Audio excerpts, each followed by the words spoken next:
الكريم أما بعد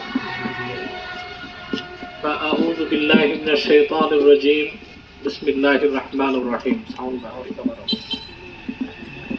وننزل من القرآن ما هو شفاء ورحمة للمؤمنين ولا يزيد الظالمين إلا خسارا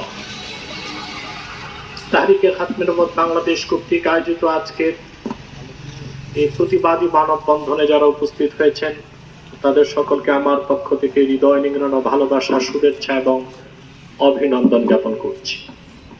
ইতিমধ্যে আপনারা জেনেছেন এই পৃথিবীতে গণতন্ত্র এবং মানবতার ফেরিওয়ালা কথিত আমেরিকায় পাগলাটে প্রেসিডেন্ট, ভারসাম্যহীন উম্মাদ প্রেসিডেন্ট ট্রাম্পের অনুসারী ভ্যালেন্টিনা গোমেজ নামে এক কুলাঙ্গার কোরআনুল কারীমের মধ্যে অগ্নিসংযোগ করেছে,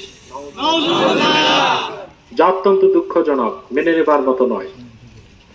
প্রতিবাদে আমরাও মুসলমান পারি হাজার হাজার বাইবেল এক জায়গায় স্তূপ করে আগুনে জ্বালাই দিতে, কিন্তু আমাদের সুমহান ইসলাম এই আদর্শ আমাদের শিখায়নি। নতুবা এটা তো ওয়ান টুর ব্যাপার আমাদের কাছে।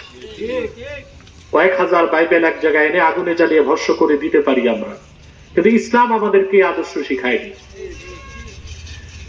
অত্যন্ত নিকৃষ্ট আমেরিকার বৈদেশিক নীতি, কথিত গণতন্ত্রের পুলিশে আওড়ায় পৃথিবীর বিভিন্ন দেশে মানবাধিকার রক্ষায় সে সচেষ্ট।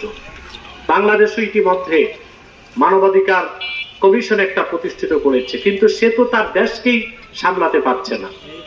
যেখানে লক্ষ লক্ষ মুসলমান বসবাস করছে সেই আমেরিকাতে কোরআনুল কারীমে প্রকাশ্যে অগ্নিসংযোগের ঘটনা যুক্তরাষ্ট্র মার্কিন সরকার যে আটকাতে পারে নাই, এটাই প্রমাণ করে মানবতার পক্ষে, গণতন্ত্রের পক্ষে, অন্য ধর্মের মানুষের প্রতি অধিকার রক্ষার ক্ষেত্রে যে বুলিগুলো আমেরিকা আওড়ায় এসব নিছক ভাওতাবাজি ছাড়া আর কিছুই নয়। এ কোরআন আল্লাহ তার আখির নবী মুহাম্মদ সাল্লাল্লাহু আলাইহি ওয়াসাল্লামের মাধ্যমে ১৫০০ বছর আগে এই কোরআন কারীম অবতীর্ণ করেছেন গোটা বিশ্ব মানবতার মুক্তির জন্য। আল্লাহ কোরআন কারীমে ইরশাদ করেছেন, শাহরু রমাদান আল্লাযী উনজিলা ফীহিল কুরআনু হুদাল লিন-নাস। এই কোরআনকে আল্লাহ বলেছেন হুদাল লিন-নাস। পৃথিবীর যে কোনো সময়ের, যে কোনো ধর্মের, যে কোনো গোত্রের, যে কোনো মানুষের হেদায়েতের জন্য আল্লাহ তাআলা ১৫০০ বছর আগে কোরআন কারীমকে নাজিল করেছেন। সেই কোরআনকে মুসলমান জীবনের চেয়ে বেশি ভালোবাসে। কোরআন কারীম অগ্নিসংযোগ করেনি, সেই কুলাঙ্গার উগ্রবাদী খ্রিস্টান ভ্যালেন্টিনা গোমেজ মুসলমানদের কলিজায় আগুন জ্বালিয়েছে। এটা শুধু প্রতিবাদী আমরা থেমে থাকবো না। আমরা বাংলাদেশ সরকারকে বলবো এই ন্যাক্কারজনক ঘটনার জন্য নিন্দা প্রস্তাব আনা হোক, নতুবা বাংলাদেশের মুসলমান মানবতার ফেরিওয়ালা মার্কিন যুক্তরাষ্ট্রের এম্বাসিকে বাংলাদেশে নিষিদ্ধ ঘোষণা করতে বাধ্য হবে। আমাদের দেশে মানবাধিকার কমিশন প্রতিষ্ঠা করেছে মানবাধিকার রক্ষার জন্য, সে তো তার দেশেই মানবাধিকার রক্ষা করতে পারছে না। অত্যন্ত দুঃখজনক বিষয়, আমাদের দেশে অতি উৎসাহী কিছু প্রগতিশীল লেবাসধারী মৌলবীও আজকে বিভিন্ন অমুসলিম সম্প্রদায়ের অধিকার রক্ষার জন্য উঠে পড়ে লেগে আছে। বাংলাদেশে তো অমুসলিমরা তাদের অধিকার লাভ করছে, কিন্তু পবিত্র কোরআন কারীমের সাথে চরম বেয়াদবি করা হলো। বাংলাদেশের তথাকথিত নেতাগণ কোথায় এখন? তাদের প্রতিবাদের ভাষা নাই কেন? তারাই চুপচাপ বসে আছেন কেন? আব্বা নারাজ হয়ে যাবেন? আটলান্টিকের ওপারে আব্বা নারাজ হয়ে যাবে?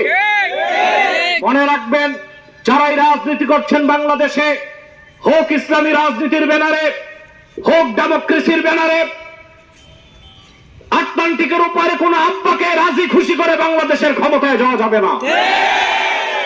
এদেশের মুসলমানদের সমর্থন ম্যান্ডেট নিয়ে ক্ষমতায় যেতে হবে। বিদায় লগ্নে একটি কথা বলবো, এই আমেরিকা হচ্ছে ইসলাম ও মুসলমানের মানবতার সবচেয়ে বড় শত্রু। আপনারা দেখেছেন কিভাবে বিশ্বের সবচেয়ে নিকৃষ্ট সন্ত্রাসী অবৈধ রাষ্ট্র ইসরায়েল ফিলিস্তিনে সুদীর্ঘ 23 মাসে গাজাতে প্রায় 65,000 মুসলমানকে হত্যা করেছে। নারী এবং শিশু সেখানে না খেয়ে অনাহারে মৃত্যুবরণ করছে। পৃথিবীর প্রত্যেকটি রাষ্ট্র ইসরায়েলকে নিষেধাজ্ঞা দিতে প্রস্তুত, শুধু যুক্তরাষ্ট্রই তাকে নিষেধাজ্ঞা দিচ্ছে না। আমরা মনে করি যুক্তরাষ্ট্রের প্রত্যক্ষ মদতি ইসরায়েল ফিলিস্তিন ও গাজায় গণহত্যা চালাচ্ছে।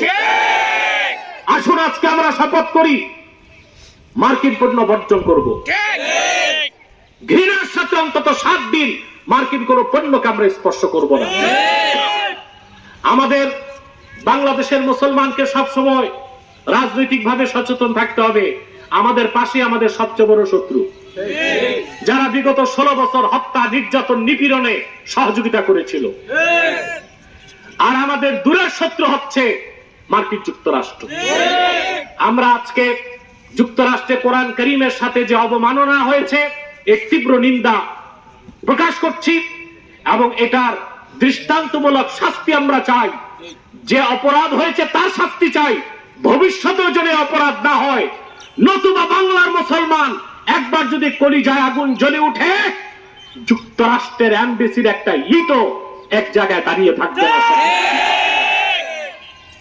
আমি এখান থেকে আরো বলছি যে মানবাধিকার কমিশন বাংলাদেশে গঠন করা হয়েছে, এটা বাংলাদেশে দরকার নাই, বরং এটা আমেরিকার উচিত বাংলাদেশে এসে ইসলামপন্থী আলেম ওলামার কাছ থেকে আমেরিকার রাজনীতিবিদদের উচিত মানবতা ও মানবাধিকার কি তা শিক্ষা দেওয়া।